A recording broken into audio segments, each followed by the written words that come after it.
Genèse, le premier texte, je le tire du livre de Genèse, chapitre 4. Je lirai le verset 2, 3 et je lirai le verset 16 à 26. Elle enfanta encore son frère Abel. Abel fut berger et Caïn fut laboureur. Au bout de quelque temps, Caïn fit à l'Éternel une offrande des fruits de la terre. C'était tout? Bon, il fallait qu'on lise aussi le 4 quand même. On n'a pas lu le 4, si tu peux. Ça pourra te déranger, mais c'est important que je lise le 4e verset. Désolé pour la technique.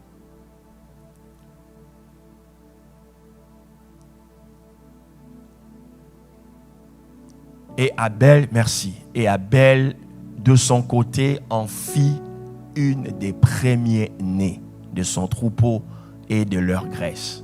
L'Éternel porta un regard favorable sur Abel et sur son offrande. J'aime généralement commenter le premier verset que je lis. Vous allez vous rendre compte ici, il s'agit d'un acte fondateur dans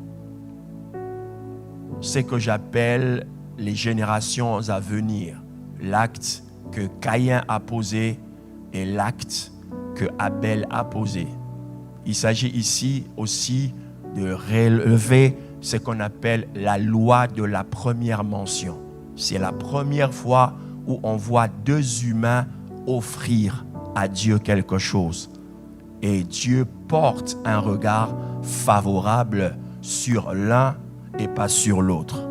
Et cette dualité va graver la mémoire de l'humanité jusqu'à nos jours. Il y a des offrandes que Dieu agrée, il y a des celles que Dieu n'agrée pas. Genèse chapitre 4, mais à partir du verset 16. Puis Caïn s'éloigna de la face de la terre et habita dans la terre de Nod, à l'orient d'Éden. Caïn connut sa femme, elle conçut et enfanta Enoch. Il bâtit ensuite une ville et il donna à cette ville le nom de son fils Enoch. Enoch engendra Irad, Irad engendra Méhujaël, Méhujaël engendra Methushaël, Methushaël engendra Lémec. Lémec prit deux femmes, le nom de l'une était Ada et de l'autre était Tsila. Ada enfanta Jabal, il fut le père de ceux qui habitent sous les tentes et près des troupeaux. C'est important, le père de ceux qui habitent sous les tentes et des troupeaux. Le nom de son frère était Jubal, il fut le père de tous ceux qui jouent à la harpe et du chalumeau. Sila de son côté enfanta Tsubal Caïn qui forgeait tous les instruments d'airain et de fer. La sœur de Tsubal Caïn était Nama. Lémec dit à ses femmes, Ada et Tsila, écoutez ma voix, femme de Lémec, écoutez ma parole. J'ai tué un homme pour ma blessure et un jeune homme pour ma meurtrissure. Caïn sera vengé 7 fois et Lémec 77 fois. Adam connut encore sa femme. Elle enfanta un fils et l'appela du nom de Seth. Ça c'est important. Adam connut encore sa femme et elle enfanta un fils et l'appela du nom de Seth. Car dit-elle, Dieu m'a donné un autre fils à la place d'Abel. Un autre fils à la place d'Abel que Caïn a tué. Seth eut aussi un fils et il appela le nom de Enoch. C'est alors que l'on commença à invoquer le nom de l'Éternel. C'est alors qu'on commença à invoquer le nom de l'Éternel. Nous pourrons aussi lire Exode chapitre 31. Exode chapitre 31, à partir du verset 1, la Bible dit, l'Éternel parla à Moïse et dit, sache que j'ai choisi Betsalel, fils d'Uri, fils de Our, fils de la tribu de Juda.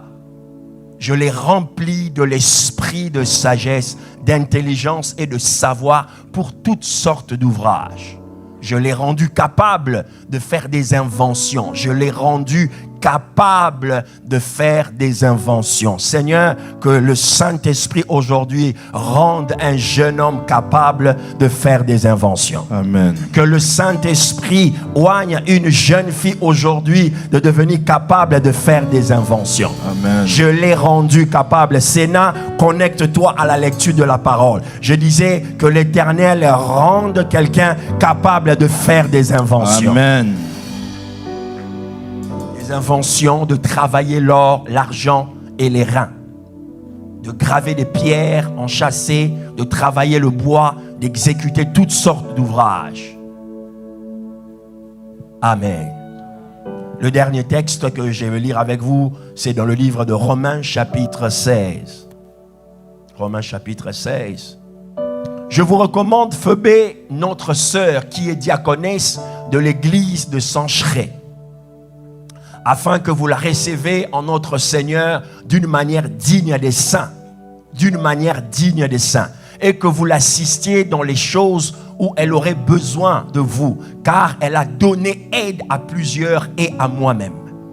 Saluez Prisca et Aquilas, mes compagnons d'œuvre en Jésus-Christ, qui ont exposé leur tête, la phrase là m'intéresse, qui ont exposé leur tête pour sauver ma vie. Ce n'est pas moi seul qui leur rend grâce, ce sont encore toutes les églises des païens. Saluez aussi l'église qui est dans leur maison. Saluez Épaïnette, mon bien-aimé, qui a été pour Christ les prémices de l'Asie. Les prémices de l'Asie. Saluez Marie qui a pris beaucoup de peine pour vous. Est-ce qu'on peut acclamer cette parole de Dieu?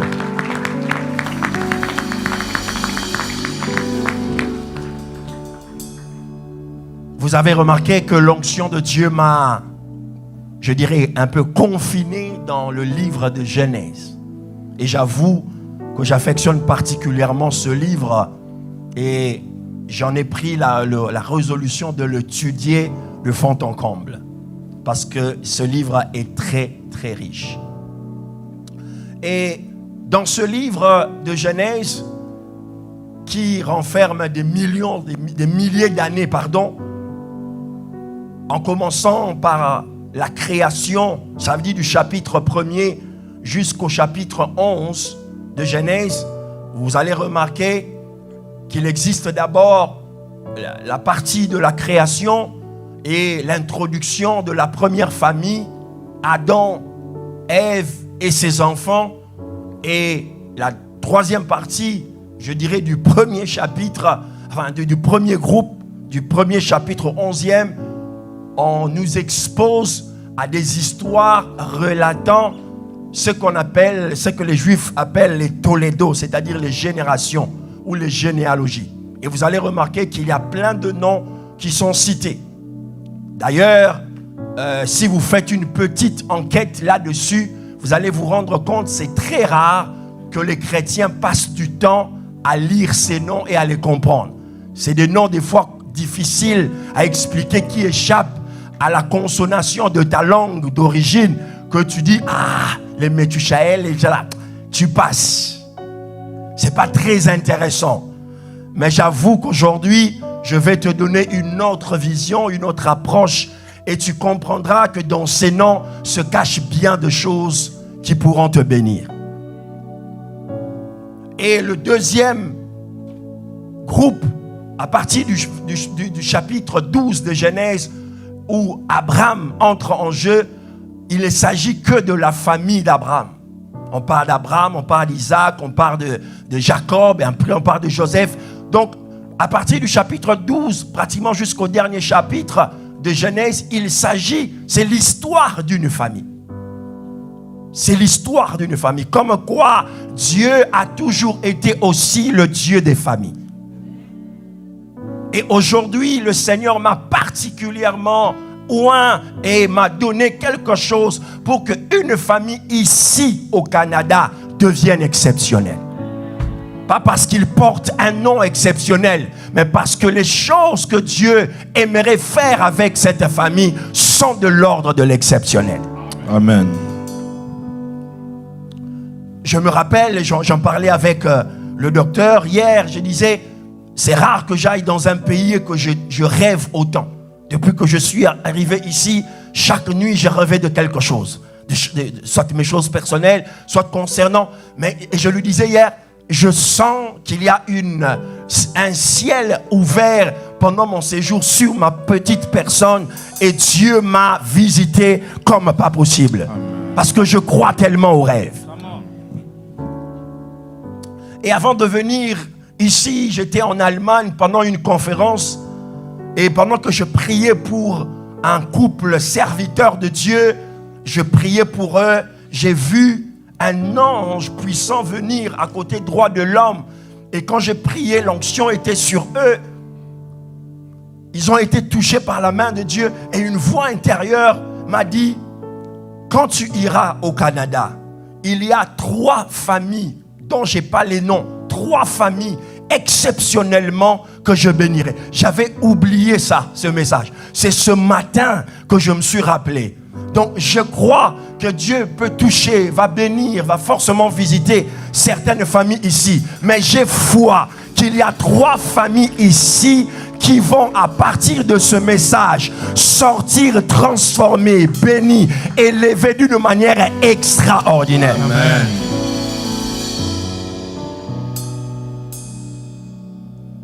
C'est important de comprendre le livre de Genèse, les générations. Lorsque les scientifiques, les historiens parlent des généalogies ou de l'arbre généalogique d'une famille ou d'un humain, ce qu'on recherche, c'est une sorte de véracité ou de traçabilité. On cherche à justifier que réellement cette personne-là vient de tel ancêtre et voici sa lignée. Ça, c'est le point de vue scientifique, le point de vue historique, lorsqu'on fait des recherches pour remonter dans le temps d'où tu viens. Mais lorsque la Bible parle des généalogies, la Bible ne s'intéresse pas qu'à cet aspect. La Bible s'intéresse à l'aspect caractériel de cette généalogie. Elle cherche à découvrir l'esprit qui règne dans cette famille. L'appel qui règne dans cette famille. La destinée qu'il y a dans cette famille. Et derrière chaque nom cité de la Bible, en citant les noms de cette généalogie, on va retrouver des caractères bien trempés. Vous allez voir dans votre Bible, dans Genèse, vous n'avez pas besoin de le lire pour le lire à la maison. Lorsque Dieu introduit l'histoire de Caïn et Abel, vous allez vous rendre compte que Caïn, lorsqu'il tue Abel, Caïn tue le modèle de Dieu.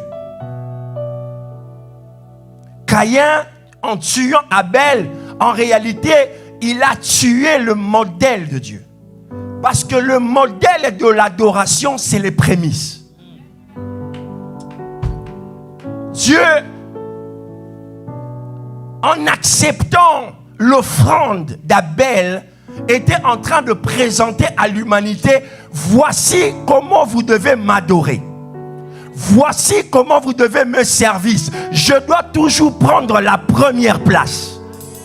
Quel que soit ce que vous faites, ce que vous avez, la première place doit m'appartenir. Les premières heures doivent m'appartenir. Les prémices, les choses les plus importantes. Et lorsque Caïn tue Abel, en réalité, il ne tue pas un humain. Il est en train de tuer le modèle de Dieu. C'est pourquoi je prie qu'il y a des choses que vous ne devez pas perdre que Dieu vous a données. Parce que les générations futures doivent s'en servir. Votre réussite n'est pas votre réussite. Votre réussite doit devenir générationnelle. Amen. Il y a des gens qui viendront 50 ans après au Canada. Ils doivent retrouver les traces d'un Roger, d'un Robert, du docteur Michaud, qui est venu comme un simple humain, mais qui a bâti une église avec des valeurs sûres.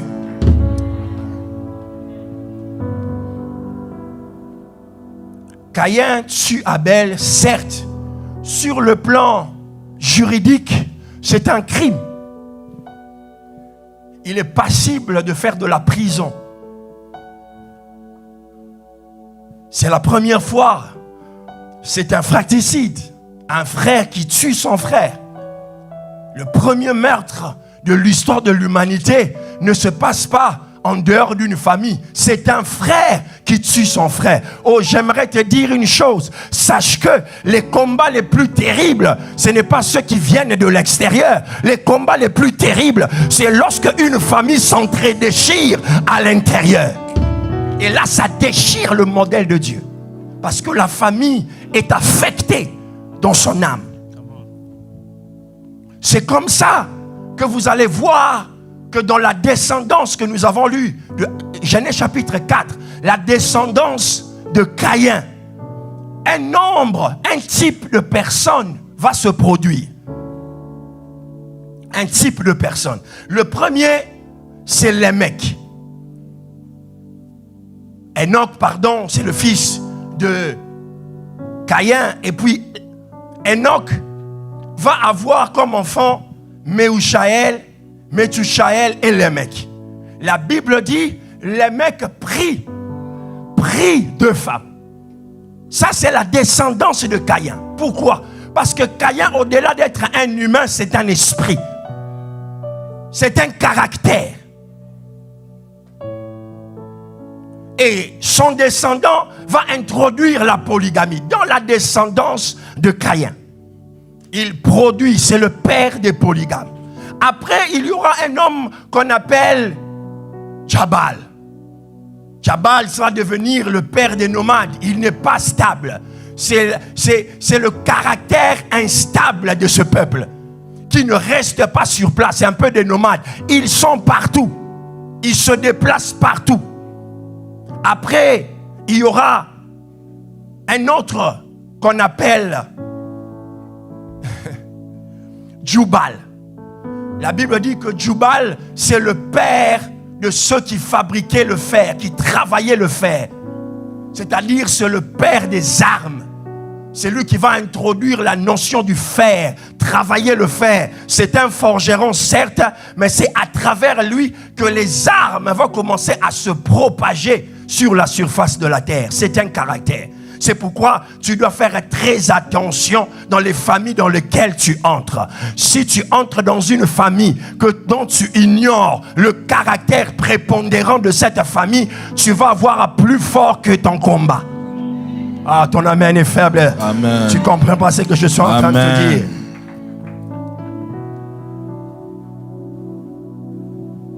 Tubal-Caïn, c'est celui qui forge les épées, il travaille les reins. Et la Bible dit dans le verset 23, Lémec va déclarer des paroles qui vont rester gravées dans l'esprit de cette descendance. Que pour Caïn, il sera vengé. Mais le verset 25 dit ceci: Adam connut sa femme et eut Seth. Seth veut dire Dieu m'a donné un autre fils. Et le verset 26 dit Enoch, fils de Seth. C'est alors qu'on commença à invoquer le nom de l'Éternel. C'est très intéressant de voir que c'est à travers le remplaçant de Caïn que l'adoration va être restaurée dans la famille. C'est-à-dire un autre esprit, l'esprit d'Abel, qui n'existait plus, revient. Mais cette fois-ci avec Enoch. Enoch, cette fois-ci, on commence à adorer le Seigneur. Dans toute la descendance de Caïn, et vous pouvez vous en rendre compte, lorsque dans le chapitre 5, on parle de la généalogie, on cite de Adam jusqu'à Noé, on enlève le nom de Caïn et d'Abel. Simplement parce que Dieu n'a jamais voulu que l'esprit de Caïn règne dans la lignée de ceux qui servent Dieu.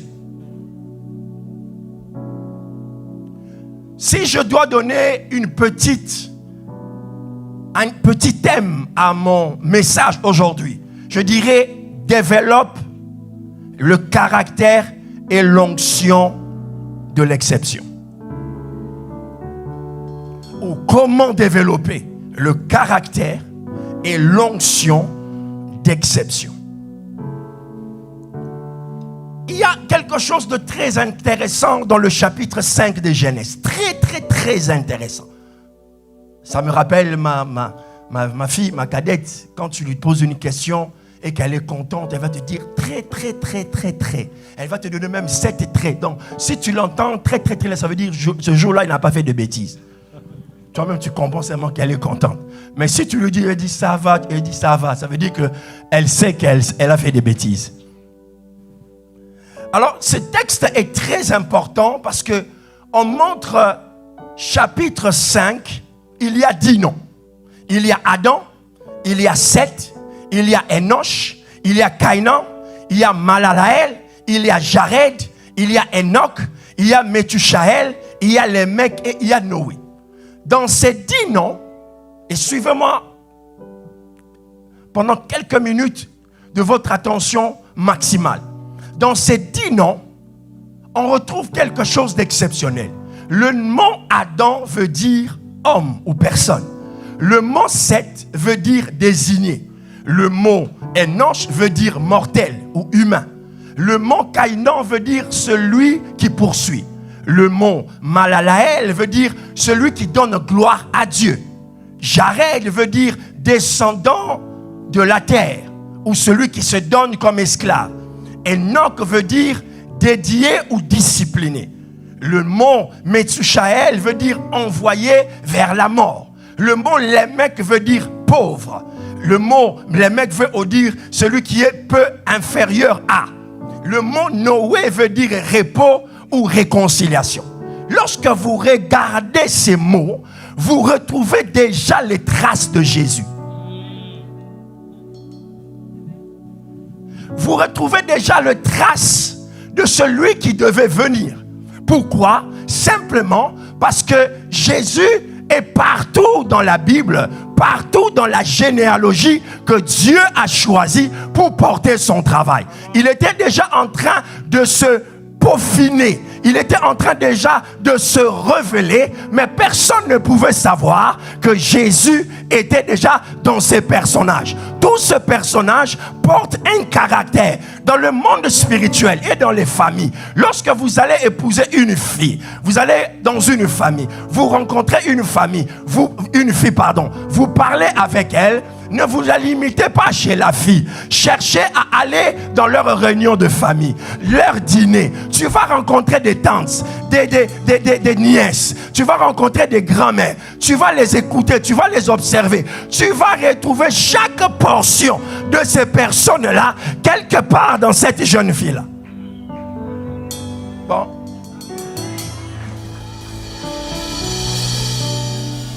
Tu vois déjà quand elle était née, sa maman elle-même, quand elle l'a portée, elle lui disait, tu me rappelles une femme que toi tu ignores. Et on lui a donné un nom que toi tu ne maîtrises pas. Et pourtant, son caractère, les gens qui ont vécu avec cette personne, lorsqu'elle te regarde, ils disent, mais c'est comme grand-mère. Hein? Pourquoi? Parce que dans ton ADN, dans ton esprit, dans le formatage de ton caractère, on retrouve les traces de tes ancêtres, les traces de ta lignée, d'où tu viens. C'est exactement cela. Lorsque Jésus vient, c'est pourquoi il était capable de tout faire, Parce que non seulement il était capable de tout faire, il représentait Noé, il représentait les mecs. Il ne pouvait pas mourir parce que déjà un de ses ancêtres n'était pas mort.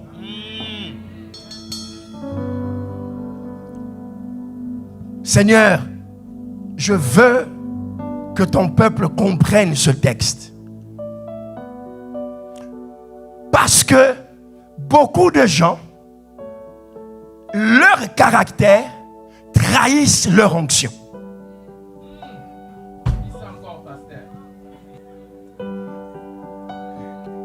Come on. Et c'est là où l'église est choquée. Tu vas rencontrer un homme de Dieu, tu dis, ah, c'est un faux serviteur. Non, c'est pas un faux serviteur. Il a la vraie onction, mais son caractère le trahit. La Bible dit, il y avait 10 vierges. 10 vierges. 10 vierges. Toutes les vierges avaient des lampes. Et toutes les vierges avaient de l'huile. Elles étaient vierges. Elles avaient des lampes, elles avaient de l'huile. Mais la Bible met une différence. Ils disent 5 étaient sages et 5 étaient folles. C'est-à-dire que la Bible met l'accent pas sur l'onction, mais sur le caractère. Donc, on peut être vierge et être folle. On peut avoir l'onction et être fou. Saül avait l'onction, mais il était fou. Donne-moi un amen bien. Amen. Tu peux avoir le potentiel de devenir le prochain président de la République française, mais le cours des choses te retrouve dans une chambre d'hôtel à New York. On te prend et ton destin part. Come on. Donne-moi un amen bien. Amen. Que le caractère que tu as ne trahisse pas l'onction que tu dois développer. Tu peux être belle, mais colérique. Quel mélange. Oh, que les sœurs, donne-moi un amen. Toi, quand tu te fâches, on ne te maîtrise pas. Il faut appeler la sœur de ta mère qui vit à Goma. Et on n'arrive pas à la joindre. Elle est partie au Venezuela. Ce n'est que elle qui peut te calmer. Que ton potentiel ne soit pas trahi par ton caractère. Amen. Oh, j'ai envie de prêcher ces choses. Ah, prêche. Il ne faut pas qu'il y ait juxtaposition de ton don et de ton caractère.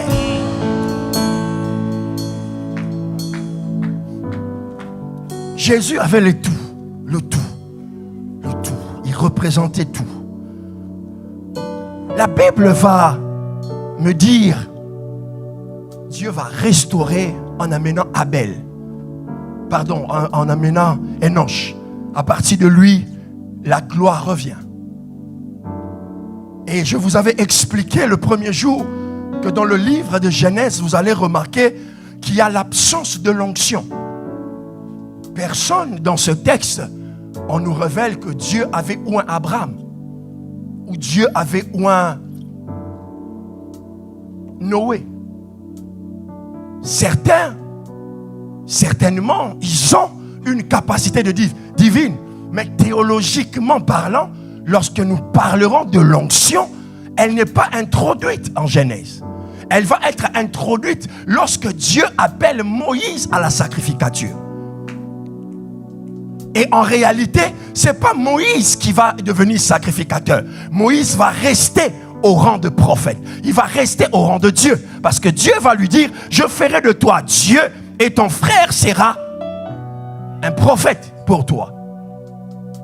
C'est alors qu'on va prendre Aaron, on va introduire. Mais Moïse, il a l'onction de séparer les mers. Moïse, il a l'onction de faire descendre les 10 plaies pour frapper l'Égypte. Moïse est capable de sortir son bâton. Son bâton se transforme en serpent et les serpents avalent les serpents de l'Égypte.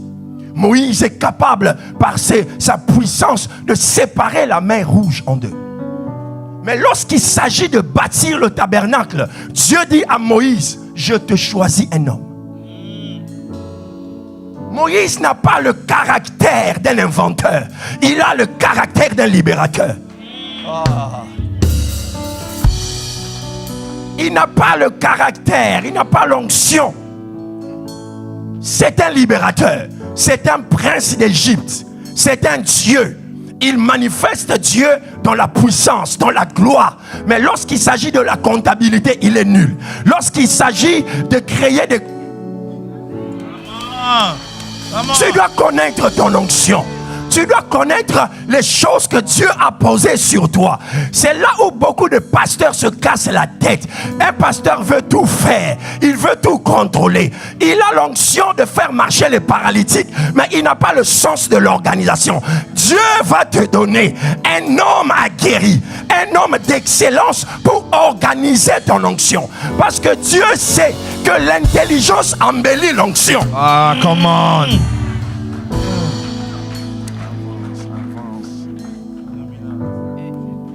L'intelligence embellit l'onction. Dieu va susciter Betsalel. Il dit, je te oins. Je te donne la capacité. Je te mettrai à côté de Moïse. Regarde, je l'ai appelé à libérer Israël, à conduire maintenant mon peuple, à diriger mon peuple. Mais je veux l'alourdir. Je veux baisser son fardeau. Je veux diminuer sa charge. Je te place à côté de lui.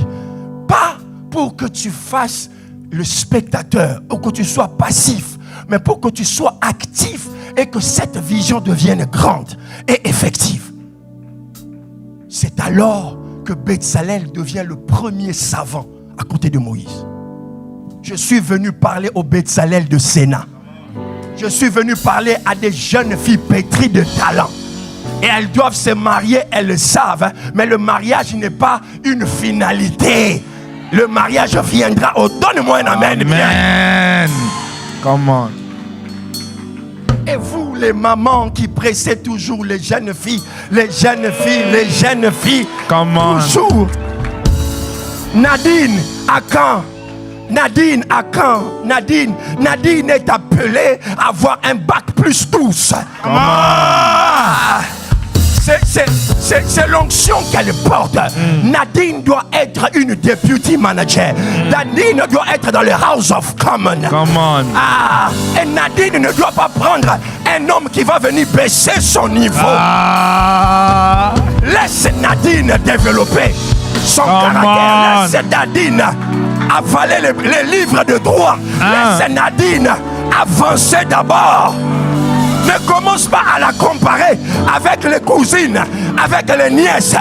Ce n'est pas l'appel de Nadine. Elle se mariera, mais elle va être capable d'avoir 4 appartements à Ottawa.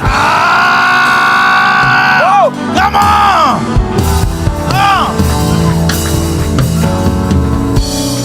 Elle est de la race de Betsalel. Elle réfléchit comme une savante. Elle réfléchit comme une médecin. Elle réfléchit comme un ingénieur. Quand on lui parle des choses, les chiffres, les maths viennent dans sa tête. Elle est à l'aise quand elle va à la bibliothèque. Elle est à l'aise quand elle fréquente des gens une certaine level.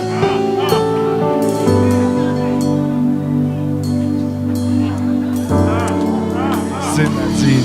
Betsalel, savant, onction de fabriquer des inventions.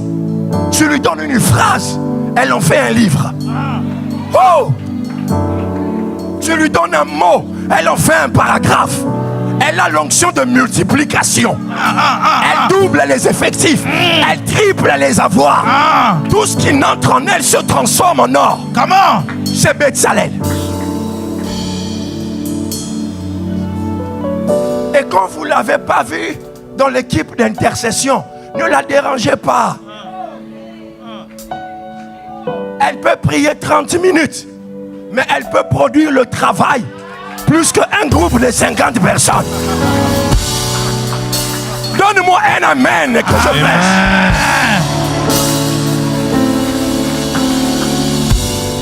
Elle porte un caractère et une onction.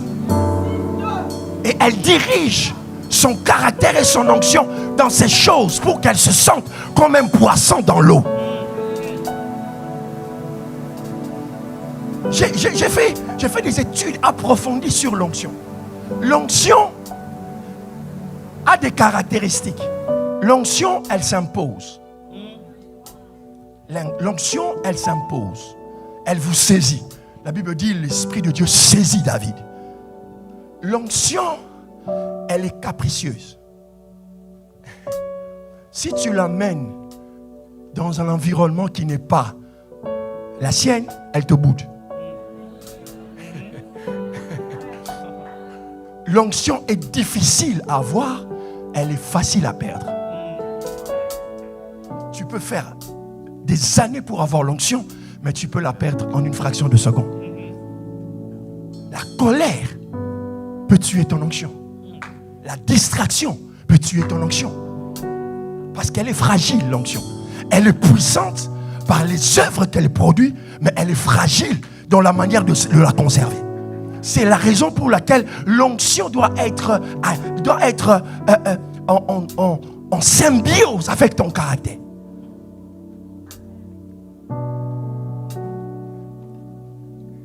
Bezalel va faire des exploits avec Moïse. Non seulement ils vont faire des exploits, Dieu va demander à ce que on fabrique les habits des sacrificateurs d'une certaine manière. Donc l'onction exige même une forme, une certaine manière de se tenir. Quand on porte l'onction de quelque chose de particulier, il faut travailler son caractère pour s'aligner à ce type d'onction. Amen. Il y a des endroits, tu as l'habitude de parler dans ta nature, mais tu dois développer parce que ton onction est une onction de haut niveau.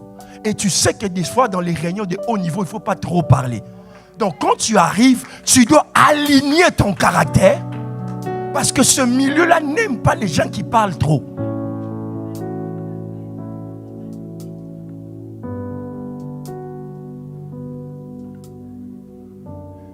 Quand vous écoutez l'histoire du docteur Michaud, hier il nous racontait ça, c'est extraordinaire. Mais son onction devait l'amener là où il est aujourd'hui. Parce que son cerveau était déjà en train d'étudier les lois. Vous savez, un cerveau qui étudie les lois, l'administration, les profondeurs dans un pays, doit être amené à gérer, à entrer dans le milieu des décideurs. Comment travailles-tu ton caractère par rapport à ton onction? Qu'est-ce qui formate ton langage?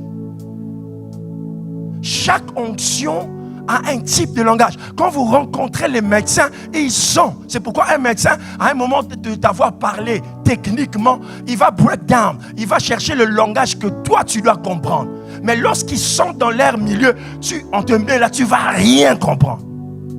Parce que le langage est technique. Mais celui qui est en face de médecin, qui est médecin, dès qu'on lui donne une abréviation, il sait de quoi il s'agit. Les juristes, pareil. On va t'envoyer une lettre par la cour, tu vas lire, tu ne vas rien comprendre. Jusqu'à ce qu'un avocat va le prendre et va le décortiquer pour toi. Pourquoi? Parce qu'à chaque type de domaine correspond un langage. À chaque type d'onction correspond un caractère. Jésus était appelé à être le sauveur de l'humanité. Mais il ne pouvait pas sauver l'humanité en ayant le caractère de lion. Il devait se muer en agneau. Tu n'as pas saisi ce que je disais. S'il restait le lion de la tribu de Juda, il va dévorer la terre. Mais il devait s'abaisser. Il devait accepter qu'on l'écrase. Il devait accepter qu'on le crie dessus. Qu'on se moque de lui.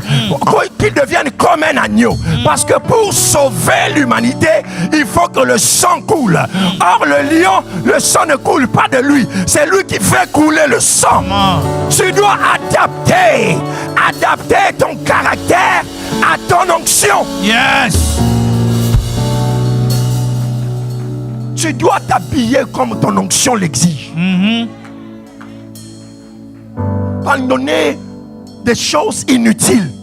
Toi-même, tu dois rentrer dans ta garde-robe aujourd'hui. Tu dis, tu ne corresponds plus à mon onction. Ah, get up, sors.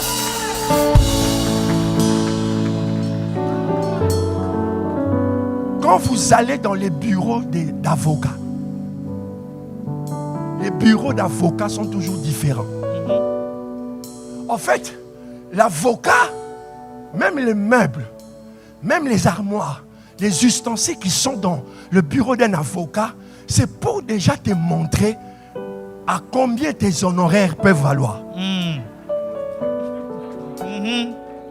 Donc, en fait, il est en train de dire, cher monsieur, comme vous êtes entré ici, je vais gagner pour vous. Mais en retour, sachez que la facture sera salée. Toi-même, quand tu entres dans un endroit, regarde les choses qui sont autour. Tu comprendras cette personne-là.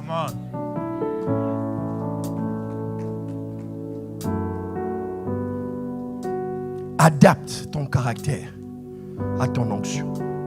La Bible déclare dans le livre de Romains, le chapitre 16, ces personnes exceptionnelles. Vous allez remarquer, j'ai parlé de Phoebé. La Bible dit notre sœur qui est diaconesse dans l'église de Sancheré, afin que vous la receviez en notre Seigneur d'une manière digne. Ça veut dire que ce n'était pas une personne banale, une personne ordinaire. Laisse-moi ouvrir une parenthèse. On ne donne pas des choses extraordinaires à quelqu'un qui vous considère ordinaire. On ne donne pas des choses extraordinaires. En d'autres termes, on ne peut pas recevoir des choses extraordinaires d'une personne qu'on perçoit comme ordinaire.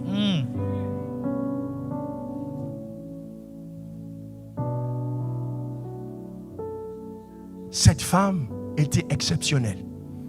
Et dans ce chapitre, qui est très important dans le livre de Romains, parce que le livre de Romains, c'est que les théologiens appellent la cathédrale de la doctrine. Paul l'écrit pendant qu'il est en prison.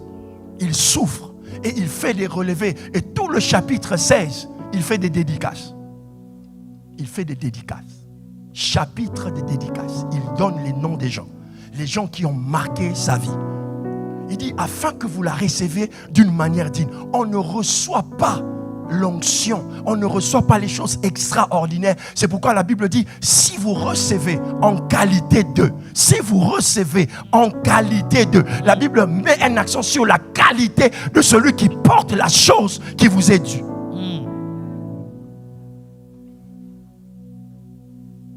Paul réclame qu'on l'assiste. Et il parle aussi de Aquilas.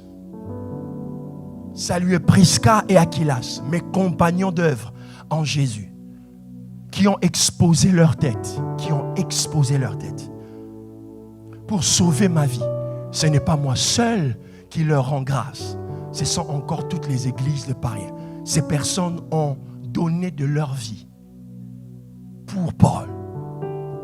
Dans le langage de l'homme moderne, ça ne passe pas. Chacun fait sa vie, on se rencontre dimanche, on prie un peu, chacun non. Mais il y a des gens que Dieu désigne à côté du pasteur, à côté de l'homme de Dieu, à côté, qui sont capables. Que Dieu te donne des gens qui peuvent se sacrifier pour toi.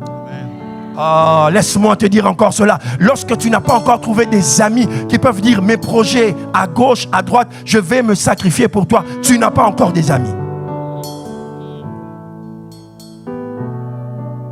Et il parle de cette personne, je vais clôturer avec cette personne, la prochaine, Epaïnette. Je ne te demande pas d'aller donner à ton garçon le nom d'Epaïnette. Saluez aussi l'église qui est dans leur maison. Donc, chez Aquilas et Priscilla, il y avait l'église. Saluez Epaïnette. Epaïnette, mon bien-aimé qui a été pour le Christ les prémices. Rappelez-vous, j'ai commencé mon texte avec l'histoire de Abel. Abel symbolisait les prémices, firstborn, les choses les plus importantes. Cette personne va devenir les prémices de l'Asie. À travers elle, l'évangile va entrer en Asie. Ma prière aujourd'hui, au-delà de tout ce que j'ai pu dire, que tu deviennes les prémices de Dieu dans un domaine précis. Amen. Dieu veut commencer avec toi. Si ça n'a jamais été fait dans ta famille, si ça n'a jamais été fait dans votre région, si ça n'a jamais été, mais que Dieu commence avec toi. Amen. C'est toi qui vas ouvrir la filière aux autres. Amen. C'est toi qui vas ouvrir cet espace, ce couloir-là que les gens n'ont jamais osé entrer. Dans ce domaine où les gens n'ont jamais osé. Je prie aujourd'hui que tu en sois les prémices. Amen.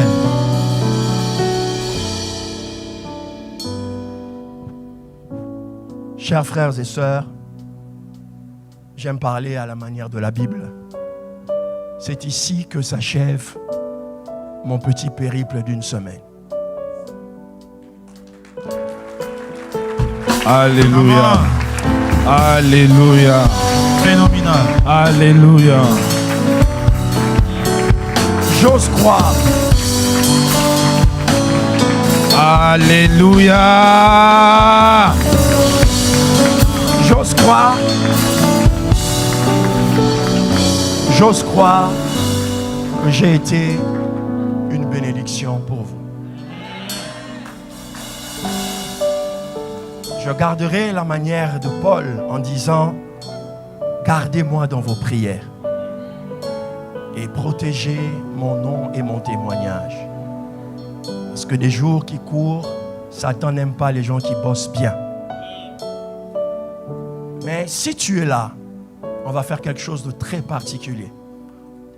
Constituez-vous en famille. J'ai 5 minutes, 6 minutes qui me restent à peu près. J'ai mon chronomètre. Ça va faire un petit désordre dans la salle, mais il y a des désordres qui sont prophétiques. C'est bien. Vous êtes en famille, soyez en famille. Sœurs, frères, famille, papa, maman, les enfants, regroupez-vous. Joignez votre famille. Joignez votre famille. Prenez-vous les mains, prenez-vous les mains. Prenez-vous les mains. Je prie que les familles comme les vôtres se multiplient à Sénat. Si vous n'avez pas de famille, restez seul. Vous représentez votre famille. Et si vous n'avez pas de famille, j'ai vous une bonne nouvelle. Vous êtes comme une institution.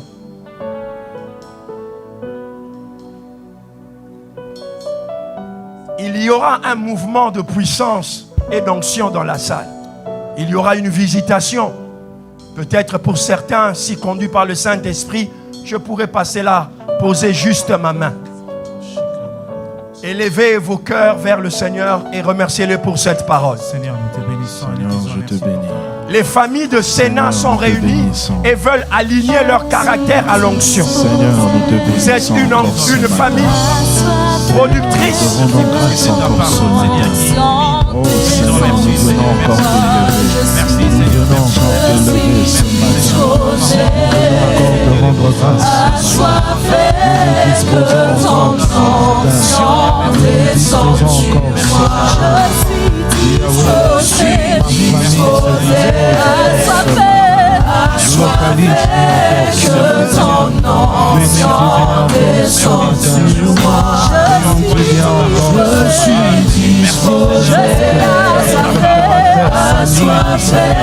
Que notre caractère, Seigneur, s'aligne à l'onction déposée. Yahweh, moi et ma famille, nous nous disposons ce matin. Nous nous disposons ce matin. Seigneur, travaille en nous. Que notre caractère s'aligne. Que notre caractère s'aligne à l'onction déposée sur nos vies. Que notre caractère s'aligne à l'onction, Seigneur, sur nos vies. Seigneur, nous nous disposons. Fais-nous du bien ce matin. Oh, merci. Merci.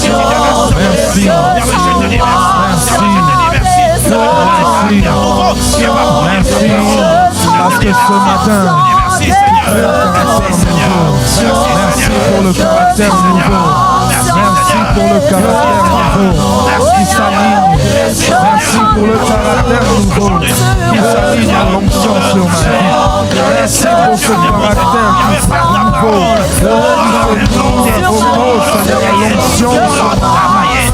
Merci car tu nous donnes la force de travailler encore sur moi.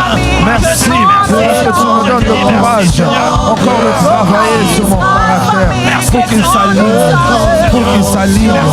à l'onction déposée sur ma vie, à l'onction déposée sur ma vie.